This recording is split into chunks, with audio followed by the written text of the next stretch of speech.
Daniel Lucas, and welcome to Book 101. Book 101 is all about the books that I read for the last 40 years, and today I have my special guest. She is a best-selling author, no other than Miss Tina Baker.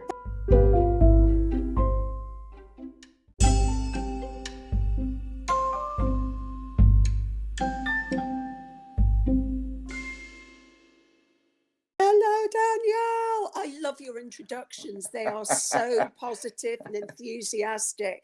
I think we need you to sort of follow people around and give them a boost. Oh, yes.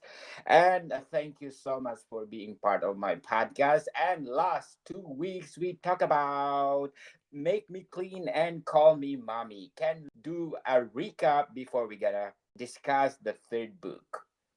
Right, so Call Me Mummy was my debut. It became a number one ebook seller, which was lovely. It came out in lockdown. My current book is Make Me Clean, a dark story about a cleaner who ends up cleaning up more bloodstains than dust. And the one in the middle, the difficult middle child, is the one we're talking about on this podcast. It's called Nasty Little Cuts. And you have to be very careful how you say it. And it's about a horrible, toxic marriage when relationships go so horribly wrong. For instance, I think a lot of people went through this in lockdown, that you get to a point that your other half can just say the wrong thing and you just want to kill them. And so that's the premise. It's a relationship where each person is fatally flawed. Interesting indeed, Miss Tina. So, Nasty Little Cats, what behind the title of your middle book? Well, it was going to be called Serrations, like death by 1,000 paper cuts. But the publishers sometimes change your titles. If I'd have fought for it, I suppose it would still be Serrations. But it's the nasty things you do in a relationship. So you know your other half's weakness and you can go there. And when you're feeling horrible, you can attack. And it's a fight to the death, basically, just before Christmas, because apart from the lockdown, there are certain other things that catalyze those horrible states. And I think Christmas is one of them. The pressures of Christmas, or birthdays or anniversaries or anything like that, which puts the pressure on. I mean, anything can just make somebody break in the moment. And the lead character is a keep fit instructor, which is what I do in my day job, because I didn't want the woman to be the victim. Often when you have a fight or an attacker, the attacker's male and the woman is the victim. And I wanted her to be strong, at least as strong as her other half. And her husband happens to be ex-army. So you'd assume he'd be the strong one, but he's got a bad back. And it's revealed he's not a very stable character. Interesting indeed, Miss Tina. And according to Mr. Jacob Collins, Intense, one of the darkest books I've read. I Wow, know I it love it that. is dark, but don't you think that a lot of relationships are dark? I've certainly had very toxic physical relationships that are, somebody's hit me, somebody's punched me. I know that sounds horrible, and I've been in some dreadful relationships. I've also, one of my jobs as a journalist was doing a problem page, and I have interviewed a lot of people who've been through even worse than I've been through. And to me, it's the mental torture.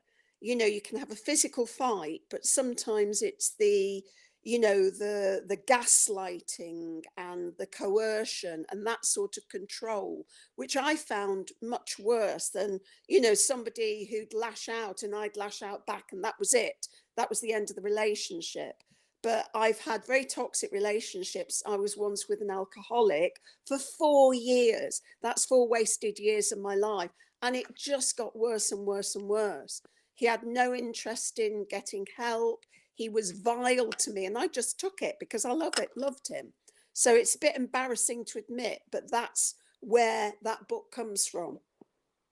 So, according to Emily Quinn, a masterpiece. Oh, thank you very much. I don't know who Oh. that person is, but I love them. I love them. Yes. So, what are the elements that you put in your story or your novel to make a masterpiece?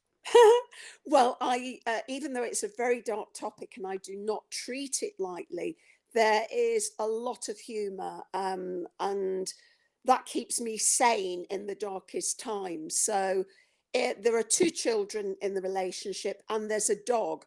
And the dog is called Get Down Lulu. At least she thinks that's her name. So some of the points of view are not just this couple, it's her son, her daughter, her dog, her sister's involved, her mum's sort of involved, and they bring a lot of fun to the proceedings. So at the wedding, instead of a traditional wedding dance, they do this silly dance which is called agadoo, and it's got hand movements, and she's very pregnant at her own wedding.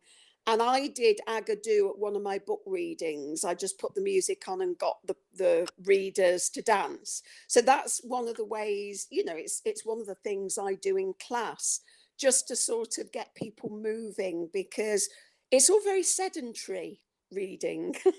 So I quite like to, today has been a writing day and I've written until the podcast, but then that's sitting a lot and my hip hurts at my Yes. age with sitting too much. So I get up and I do a bit of gardening, or I do a bit of washing up, or I do a bit of stretching in between. Yes. And according to Catherine Craig, dark and shocking domestic thriller. So, what are the elements that the reader, they are shocked about the Well, novel? I think it's domestic noir is what they call it. For me, I like reading sci-fi, but it's not my life. I like reading thrillers which are a bit like James Bond, but that's not my life. I'm not fighting spies on a submarine. I think it's more horror when it's in your own front room, when it's in your own bedroom. And that's what I write about. My sort of psychological thriller is another sort of way they describe what I talk about, and it's, I think, stuff that I relate to as a woman of a certain age who's had some horrible experiences, and as a journalist who's interviewed people. One of the things that fascinates me in an awful way are murder suicides, when a man, and it is usually 99% a man, will break and just kill his whole family. And I think with financial pressures, it can happen. And I've read so many stories. So that again sounds very, very bleak. So for me, that's worse horror than zombies or vampires. It's in your living room, it's on your stairs, it's something that might happen to you. Yes, indeed, Miss Tina. So, if we have a positive reviews, let's do the negative reviews. And according to W. Bird, editor required. So I'm sort of very, I sort of think anybody who's got a negative review is Yes. fine. I'm fine with it, whatever people say. So, some people thought it was too dark. Some people didn't like the language again, the swearing. Some people thought, it just wasn't for them. And Yes. surely all of us have got that choice. It might not be for everybody. I don't write cozy crime. I like reading cozy crime, particularly if it's funny. But I think people, if you put a work out there, the only one-star review I was annoyed with was somebody who complained and gave it 1 star because the Amazon package was damaged. And that's really not in my control. Yes. And it does make a big, big difference. I mean, it hurts us as authors if you give a one-star review, but then I'm not into cancel culture. I do believe that everybody's views should be valid. We should be listening to various people's views, not saying, I'm not listening to you, and therefore you do not have a valid point. So I don't mind. I mean, it hurts, but when I say I don't mind, I'm saying it hurts, but I still accept negative reviews. So do you think, Miss Tina, negative reviews make you perfect in the process? Do you think? I think you can learn from the reviews, but sometimes I also think that you have to stick to your guns. So you can never please all the people all the time as a writer. In fact, I think you can rarely please all the people all the time in whatever you do, whether you work in a shop, whether you're a cook, whether, like my husband, you work in a bar. There are always some customers, and readers are customers. It's not for you. I do think the title "Nasty Little Cuts" gives you a clue that it's not going to be Disney. It's not going to be sort of a children's book. So I like to read widely.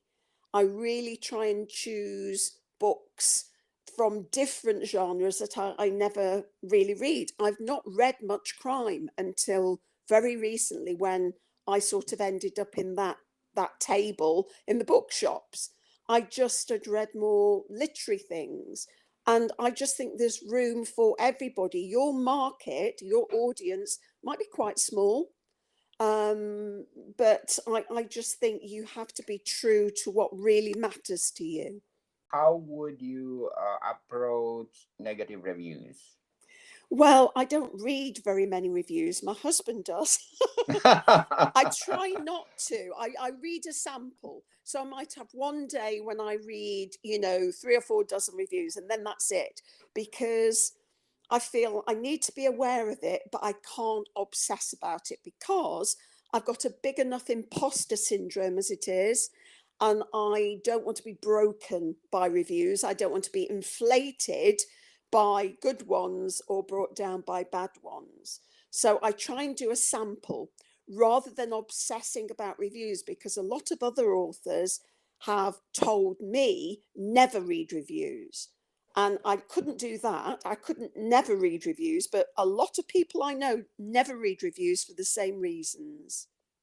Exactly, Miss Tina. Nasty little cats. How did you crafted it? Well, like all my books, it starts with like a simple idea. And the simple idea was a fight to the death before Christmas, husband and wife. And I imagine the first scene, which is she wakes up from a horrible dream, and the reality is even worse than her nightmare, which is there's somebody in the kitchen downstairs with a knife. It's not an intruder, it's her husband. So that was the premise. And then, honestly, I wasn't 100% sure what would happen until I started writing it. I didn't, the only thing I was clear about, I didn't want her to be a victim in the traditional sense. And I wanted to have empathy for him, the male character, as well. So I didn't want him to be just a villain. I didn't want her to be just a victim. All the rest came from day by day, and I try and do a little bit of writing every day. And if I'm working at my day job and I'm tired, I don't do very much. I've done several hours today because I'm not working doing my keep fit. But it varies. It varies if I'm ill, if I'm tired, life. But do a little bit every day. And then I discover the story. And the story is often a little bit like a patchwork quilt, I like to say. The editor then tries to work with me to give it a more linear approach. So I'm a bit impressionistic. It's like the feelings to me are more important. And then the editor will ask, because I thought, oh, this is simple. It's all one night. That's the story. But there's a lot of backstory. What brought them to that point? And that's the editor's job to say, hang on a minute, when was this?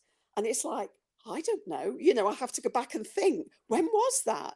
And so there's another story, which is the story of their relationship, bringing them to this breaking point. So there's a backstory leading to the night of horror, and then the night of horror, what happens over that. So one of the children wakes up. Interesting indeed, Miss Tina. So let's talk about the main character of the Nasty Little Cats. Yes, she's called Debs and she is a fitness instructor. And I've not read many novels featuring that profession, and that's what I've been doing for the last 20 years. I was working as a fitness instructor as a journalist because one of my jobs was doing breakfast television in Britain, and I got sent on Celebrity Fit Club. So I lost weight just after my mother had died, actually. And I thought, I want to keep this going. And so I trained to be a fitness instructor. And that's my day job to this very day. And I obviously identify with that. However, she is not me. And I had to be very specific about this because my publisher did a quiz, and the winner of the quiz got to name one of the characters in one of our books, and he won naming himself in my book, and his name was Al. And the character sleeps with an owl in the book. And I happen to work at my gym with 4 owls. And 2 of those owls are men and 2 of those owls are women. And I had to put in the acknowledgements at the end of the book, none of the owls this woman sleeps with is the owl I work with. Because, and also because, my gym, some of those anecdotes of her day-to-day life actually came from my gym. One of the speeches is about straight men do not do Christmas. It's nearly always the woman who has to do Christmas. Now, most of my male friends happen to be gay.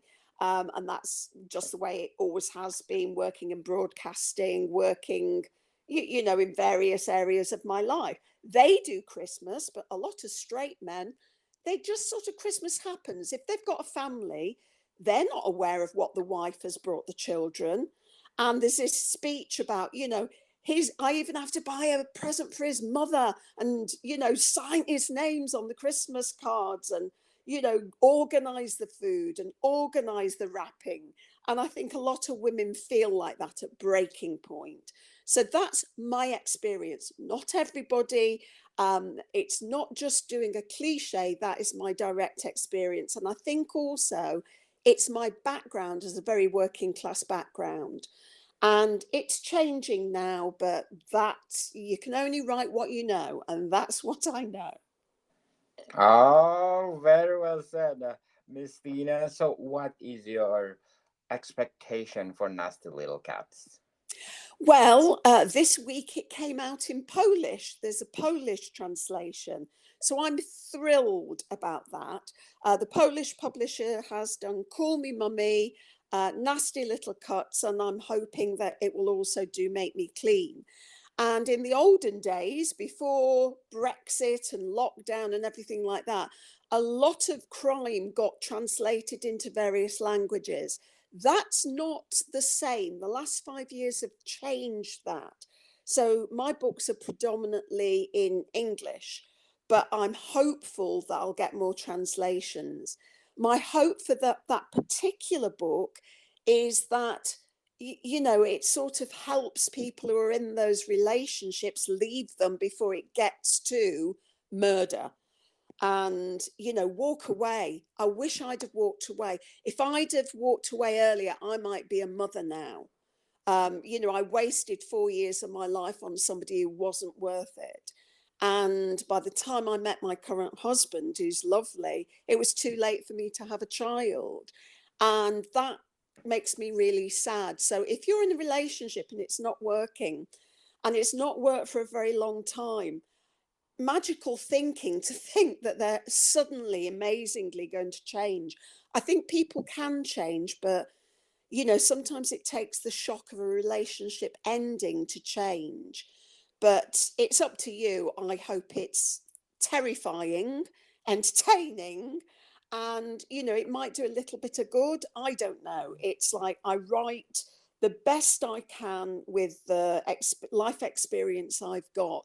So, and also I hope podcasts like this can encourage people to write their own experience, whatever it is. Yes, indeed. So, Miss Tina, your nasty little cats is according to your experiences. Yes, although I haven't been in a fight to the death yet. Oh, Yet. yeah, you just add something to make nasty little cats more powerful to the reader. I hope so, because there's a lot about how frightened women are. I think most women and a lot of people have felt frightened walking home by themselves at night. I don't know many people who've not at some point had their keys in their fist in case they're attacked. And it is more women. And I was attacked in Greece on holiday when somebody pinched my bum and I turned around and slapped them. And a crowd gathered, and somehow I was the one in the wrong. And I was really terrified, Dan. And people were shouting at me and spitting on me and pushing me. And it was my fault because I was wearing a short skirt. And that was horrible. And I looked around, and it was actually an American couple on holiday who saved me, because it was like a mob. It was so terrifying. And also, like in Italy, somebody else grabbed me and I kicked their car. And there was a gang of guys in the car who got out of the car, and me and my friend just ran. And I was terrified. And it's those moments I've been terrified, frightened for my life, that sort of goes into my books. You know, those moments of extreme emotions. So, yes, there's been a moment where I have felt I am fighting for my life, but it's never got to the point of the book. Spoiler alert, someone dies. Spoiler alert, people, but it's a part of our discussion, so forgive us. Yeah, I'm not saying who. So, nasty little cats, invite them to buy the book, Miss Tina. Well, if you like dark thrillers, if you like psychological thrillers, which sort of is explaining more why people do it, it's not a who did it so much of as a why. What would bring you to that point of breaking, desperation? I think we've all got it in us. If anybody drives, you know road rage. If anybody commutes, you know that moment, you know, your bus or your train or your tram's cancelled and you could kill somebody. You know that moment when you're at work and the boss makes an absolutely unreasonable demand. And in that moment, if you are tired, or you've been drinking, or you're on drugs, or something has pushed you to your limit, you, I believe, me, all of us could snap. So that's what this book explores. And I just hope anybody who gets it enjoys it.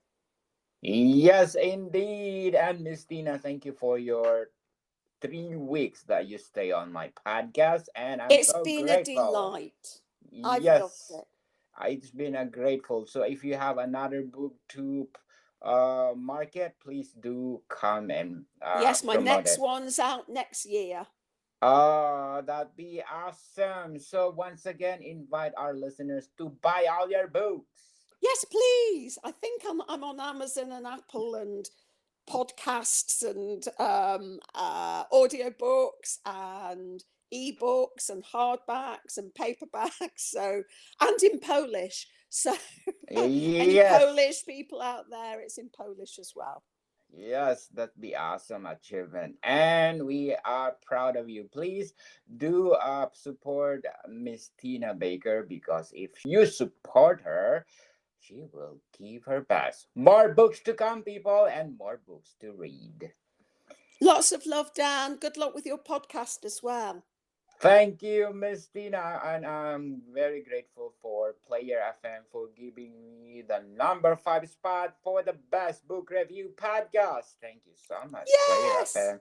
Woohoo! Another achievement, Woohoo! another milestone for my podcast. And this podcast, as I said, is created to empower writers all over the world, and it's for a good cause. So thank you so much for supporting it. So Miss Tina, thank you for your time. Thank you, Dan. Lots of love. Bodyguard people, see you soon.